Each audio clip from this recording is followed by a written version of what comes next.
Har bir jamiyat adolatga muhtoj. Ammo bu urug' tushunchadan o'z maqsadlari yo'lida foydalanadigan kuchlar ham bor. Ayniqsa radikal diniy mafkura targ'ibotchilari o'z qarashlarini adolatning cho'qqisi deb baholamoqdalar.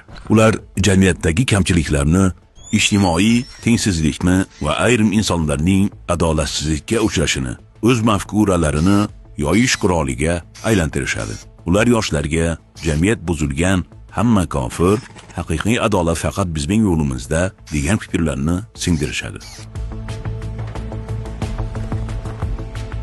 Shu tariqa insonning norozilik tuyg'usidan foydalanib, uni agressiyaga undashadi. Aslida islomdagi adolat tushunchasi butunlay boshqacha. U adolatni mehr-shafqat, sabr-toqat va inson huquqlarini hurmat qilish bilan bog'laydi.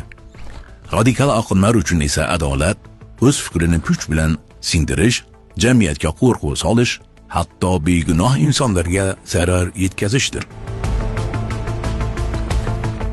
Haqiqiy adolat jamiyatga nifoq solish emas, balki uni isloh qilishdir.